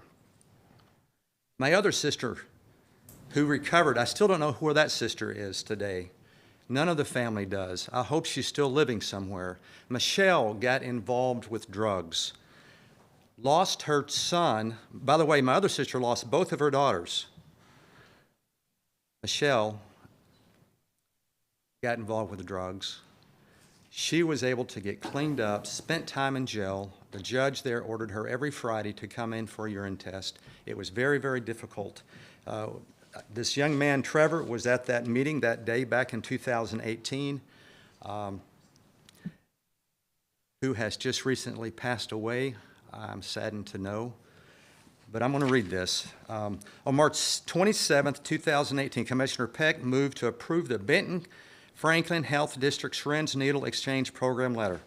Commissioner Miller seconded, and the motion passed. Commissioner Cook was absent that day, so did not vote on the subject. I was disappointed that Commissioner Peck and Commissioner Miller chose to bring this program to downtown area Pasco, to the house, and it in a building that affected 4-H kids and families. Soon the election office and the WSU office needed to add security locks to their doors to protect employees and staff members. This letter stated that Franklin County had the right to terminate this authority within 30 days written notice, with or without consent or cause. 10 months went by, and the commissioners did not remove the program despite the negative impact it had on the community. Fast forward to February 5th, 2019, 1 month after being elected, Commissioner Didier was instrumental in removing this program from downtown Pasco and making the streets, businesses, and employees safer. I want to thank you, Commissioner Didier, for your care and concern for the community and boldly doing something about it. I also want to thank Commissioner Mullen. Mr. Chairman, we are over time. Commissioner Thank you, Peck, Commissioner Peck. we have let other people go over time before. This is nothing We're new. well over time. This is a campaign speech. Commissioner Peck, this is no We're over campaign time. speech. We are Commissioner over Peck. time. Throw me in jail. No. I'm sorry. My sisters, I have Chairman? emotional Mr. issues Chairman, with this. you owe the same respect to all speakers. And I've given other speaker additional time, Commissioner Peck. Is there anybody else for public And you gave the comment? gentleman extra time previously today. Okay, Yes, thank you, Commissioner Didier. If I recall, too, the law that allows for needle exchanges was Brockett versus Spokane Health Department. And it had to be, they considered giving one clean needle for one dirty needle a way of sanitizing a needle. And that is how needle exchanges were made legal. Unfortunately, this group gave out a 10-pack starter pack with drug warmers and even a tourniquet. And as well as if you brought one dirty needle in, you got 10 clean ones. And what started happening is these people were dumping needles everywhere. The drug addicted were sleeping in the doorways of these businesses. I had people that did ceramics downtown and they could not even enter the building. There were people that were defecating on the sidewalk because of it. And so that is not a needle exchange. That is a needle share. And they started out giving, I believe, like 1,000 needles the first month. And by the time we got rid of it, it was almost 500,000. And they would not even give us the number that they actually collected back. But I would think it would be about 1% because that's what was allowed. People ended up getting pricked by dirty needles as well, and that was caught. And the thing is, there was no need for it. There was no need for it because when you looked at the state health records of Franklin County, there were hardly any any AIDS or Hep C. Cases in our county at all, like 1 or 2. And those weren't necessarily people that were living on the streets. So the needle share actually caused the problems. So thank you, Commissioner Didier, who did, along with Commissioner Cook, voted to remove that. In fact, I believe Commissioner Brad Peck even voted to get rid of it after that. And I commend my young friend, Trevor Hummel, who we will be burying in 2 days. A young man that I've known since he was 5 years old, who had the courage. And I was talking to Angie Monarola after last week's meeting, and she told me he never felt worthy to be, because that's how humble of a young man that he is. He was well loved. This is a young man that was my son's first best friend in kindergarten. So to say this is a campaign speech, that's where only a narcissist would see that. This is about the people of Franklin County and the problems that we are trying to address. And to commend and thank commissioners that actually respond to the people is not a campaign speech, Mr. Peck.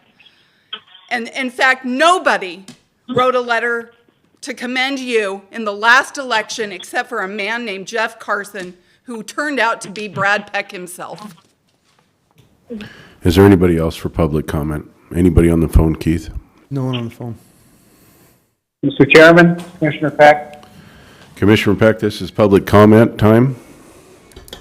Yes, it is. And when a speaker disparages directly and alleges an illegal or an unethical act, I have a right to respond. So first off, the letter that Ms. Hatch is referring to, I know nothing of, and I've certainly never authored a letter and signed someone else's name to it. So where she gets her information, I don't know. Point 2, I would thank Ms. Hatch for being one of the people who brought to the county's attention that the Benton Franklin Health Department approved needle exchange program was not complying with the strict 1-for-1 rule that the county had put in place. And when that was known, the program was immediately shut down. The county's role was to allow the health district to use a portion of the building rented by the health district from the county to run this program. So it was not a county program. It was not a program approved by the county. It was a program shut down when the terms put forth by the health district were violated.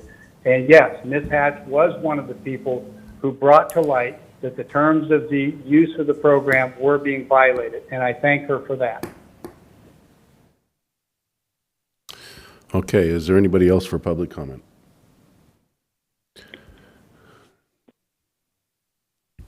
So with that, we are going to move into executive session. Thank you all for attending.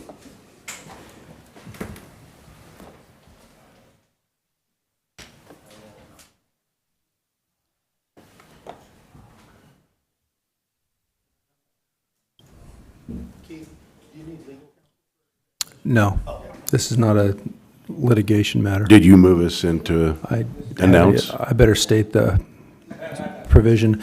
I'm requesting an executive session for up to 30 minutes under RCW 42.30.110, paragraph 1, subparagraph G, to evaluate qualifications of applicant for employment, and would ask that members of the board and myself be allowed to participate in that. Thank you, Jennifer. Commissioner Peck, you're going to need to dial into the other number.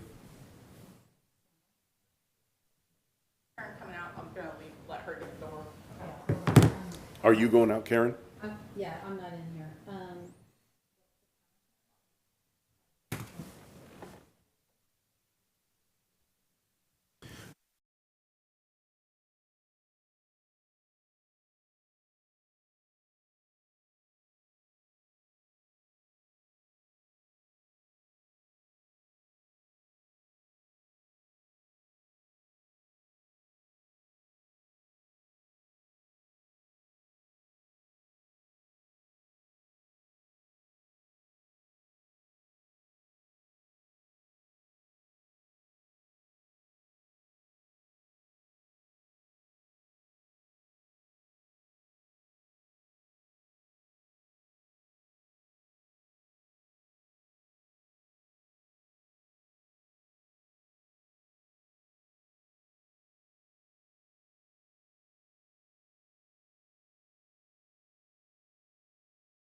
No, we're coming out of exec right now.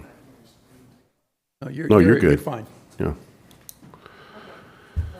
So we've come out of executive session, and we're back to regular session. Commissioner Mullen? I'd like to make a motion that we bring on Dwayne Davidson as an interim for the county administrator position. I second. There's been a motion and a second to bring on Dwayne Davidson as an interim for our county administrator. Mr. Chairman, Yeah, go ahead. Mr. Chairman, Mr. Peck, go ahead. yes.